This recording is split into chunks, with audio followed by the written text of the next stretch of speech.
Hello दोस्तों, स्वागत है आपका अपने चैनल टीचर्स विद दीपक में। तो हमने साइकोलॉजी की जो सीरीज़ शुरू की है उसी के साथ हम आपके लिए एक नई सब्जेक्ट लेकर आएंगे, जिससे कि आप और भी सब्जेक्टों में बेहतर प्रदर्शन कर पाएँ और ज़्यादा से ज़्यादा पढ़ सकें।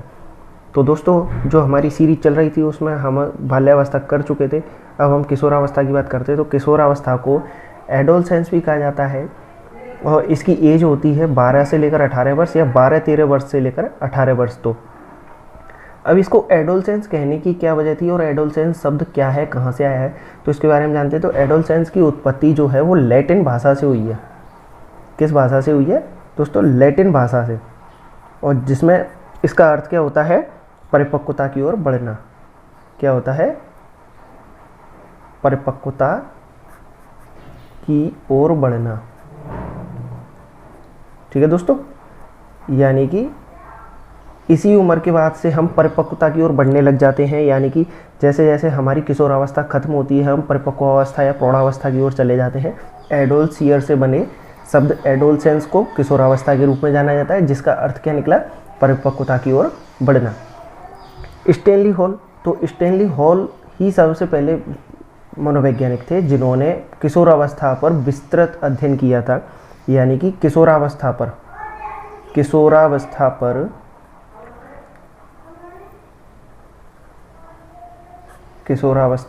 पर क्रमबद्ध वैज्ञानिक अध्ययन किया था। क्रमबद्ध वैज्ञानिक अध्ययन किया था।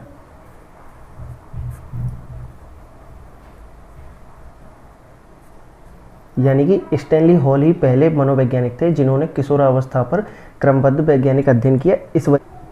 इस वजह से इनको किशोरावस्था का जनक भी कहा जाता है। क्या कहा जाता है? किशोरावस्था का जनक। ठीक है दोस्तों, इसके बाद इन्होंने इसी पर आधारित एक पुस्तक लिखी थी, उसका नाम इन्होंने एडोलसेंस ही रखा। क्या रखा इसका नाम? एडोलसेंस। 1904 में इन्होंने एक पुस्तक लिखी एडोलसेंस, उसका नाम रखा इन्होंने, और इसे 1904 में प्रकाशित किया गया था। तो इसी में इन्होंने एक सिद्धांत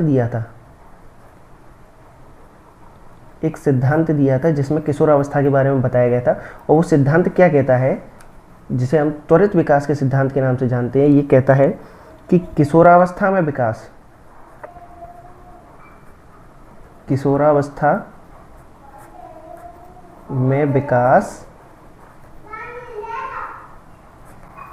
अकस्मात होता है। यानी कि किशोरावस्था में जो विकास होता है वो अकस्मात होता है, यानी कि अचानक से।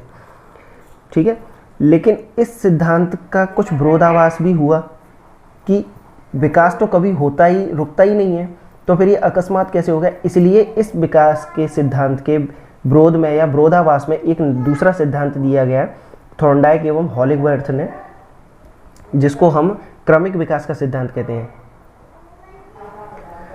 तो क्रमिक विकास का सिद्धांत दिया था थॉर्नडाइक और हॉलिंग ने। ये क्या कहते हैं कि किशोरावस्था में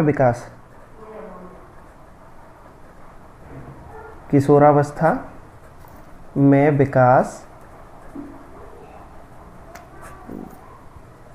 धीरे धीरे अर्थात क्रमानुसार होता है। कैसा होता है? विकास किशोरावस्था में धीरे धीरे लेकिन क्रमानुसार होता है। यानी ये क्या कह रहे हैं थॉर्नडाइक और हॉलिंग? ये कह रहे हैं कि विकास तो कभी रुकता ही नहीं है। और ये बात बिल्कुल सत्य भी है दोस्तों कि क्रमिक विकास जो है वो कभी भी रुकता नहीं है। तो इन्होंने इस विकास को क्रमिक विकास के रूप में कहा और कहा कि बाल्यावस्था के बाद भी इसमें तेजी तो आती है देखने को, लेकिन वास्तव में वह धीरे धीरे ही हो रहा होता है। बस फर्क इतना होता है कि बाल्यावस्था में वह सामान्य रूप से दिखता नहीं है, जबकि किशोरावस्था में वह दिखने लगता है। यानी ये कह रहे हैं थॉर्नडाइक व हॉलिंग, ये कहते हैं कि किशोरावस्था में जो विकास होता है वो धीरे धीरे होता है, यानी कि क्रम से होता है। ऐसा नहीं है कि बीच में रुक गया फिर होने लग गया तेजी से और फिर रुक गया फिर होने लग गया।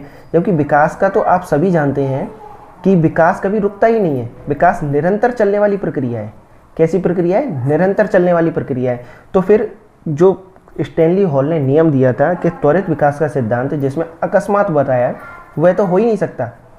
कि अकस्मात होने का मतलब है कि बीच में रुक गया होगा और फिर अचानक से शुरू हो गया, जबकि ऐसा होता नहीं है। विकास तो निरंतर चलता रहता है। हाँ, इसकी गति धीमी हो सकती है।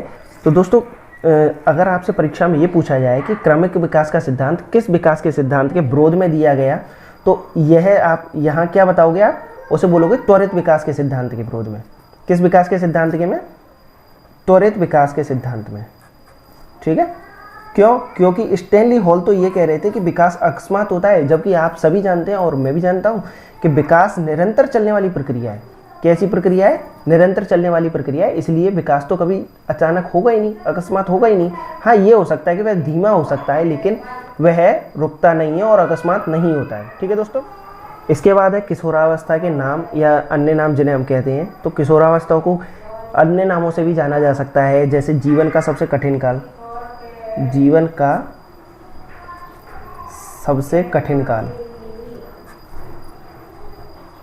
कठिन काल, यानी इसी काल में, यानी इसी समय में 12 से जो 18 वर्ष का जो समय है, इस अवस्था में बालक बहुत तरीके की समस्याएं महसूस करता है, बहुत तरीके की कठिनाइयाँ आती हैं। इस वजह से इसको सबसे कठिन काल बोला गया है।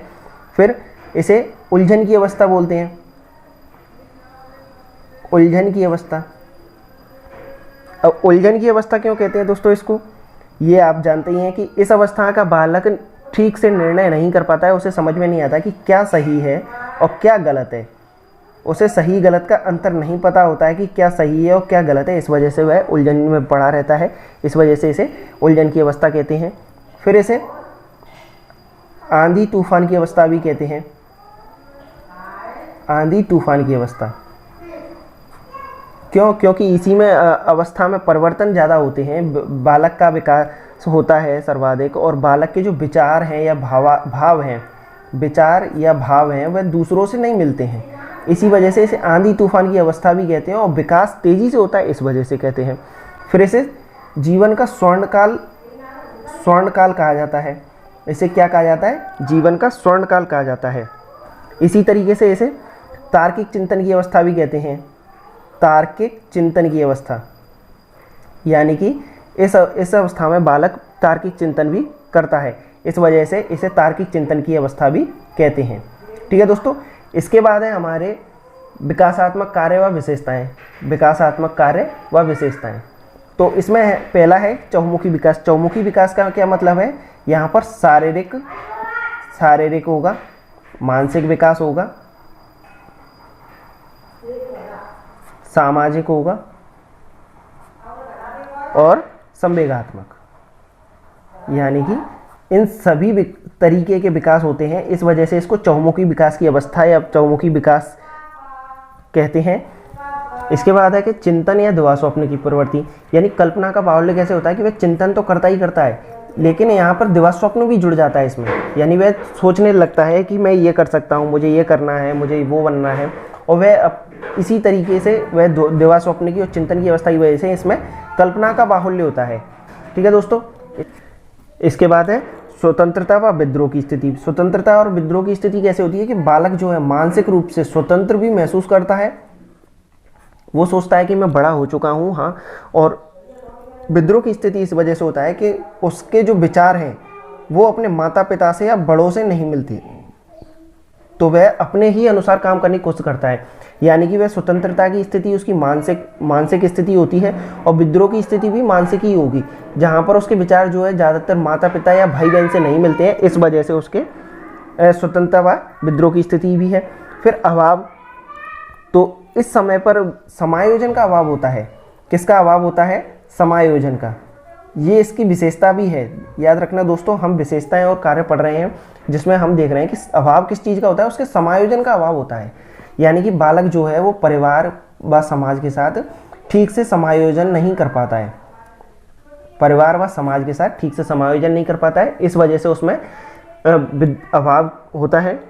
ठीक है, इसके बाद है मित्रता। तो मित्रता, बालक की मित्रता किशोरावस्था में किसी एक से घनिष्ठ होगी। किससे होगी? किसी व्यक्ति विशेष से घनिष्ठ हो। तो दोस्तों ये विशेषताओं के बाद अगला हमारा बिंदु है किशोरावस्था से संबंधित कथन। तो कथन क्या है कि स्टैनली हॉल ने किशोरावस्था पर जिस तरीके से वैज्ञानिक अध्ययन किया है उसी तरीके से इन्होंने इसके बारे में कुछ कहा भी है, जैसे कि किशोरावस्था प्रबल दबाव और तनाव की अवस्था है। कैसी अवस्था है? प्रबल दबाव और तनाव की अवस्था है।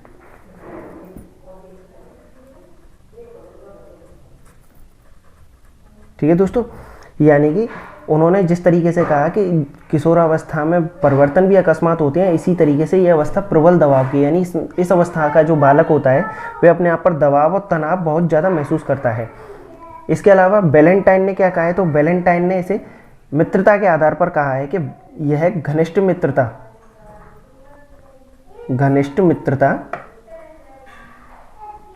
किशोरावस्था की विशेषता है।